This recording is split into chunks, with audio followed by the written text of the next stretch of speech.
है हिंदी माँ तू हमारी।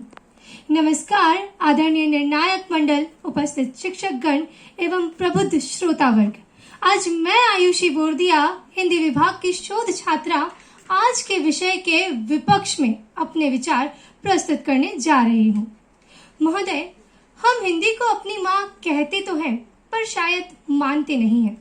हिंदी हमारी मातृभाषा है, संवैधानिक रूप से हमारी राजभाषा है, लेकिन आम आदमी के लिए वह मात्र संवाद की भाषा है। आज के इस तकनीकी वर्चस्व के युग में जहां हम बहुतायत से अंग्रेजी का प्रयोग कर रहे हैं, वहां हिंदी अपने ही देश में पिछड़ती जा रही है। जिस देश में हिंदी जन्मी, जिन बोलियों के साथ पली बढ़ी, जिन क्षेत्रों में प्रौढ़ हुई, आज उसी देश में हिंदी का स्थान दोयम दर्जे पर जा रहा है।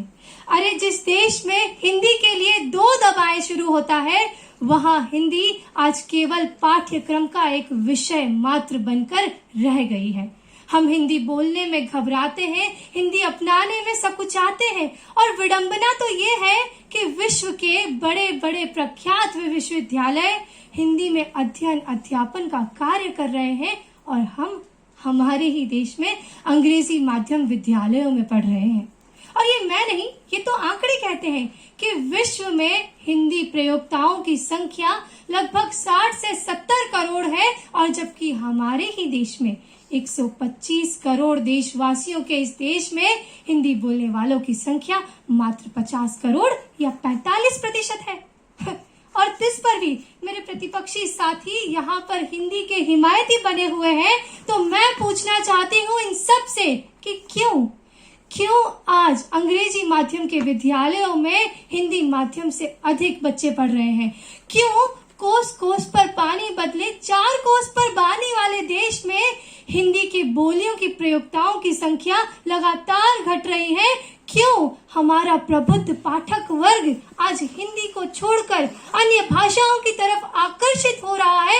और क्यों हमारा लेखक जगत हिंदी से इतर अन्य भाषाओं की तरफ पलायन कर रहा है?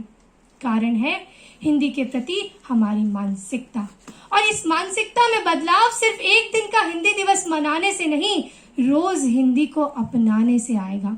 अंत में सिर्फ यही कहना चाहूंगी कि जब रथ क्रांति का थम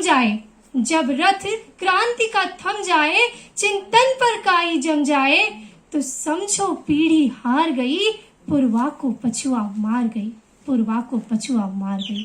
धन्यवाद।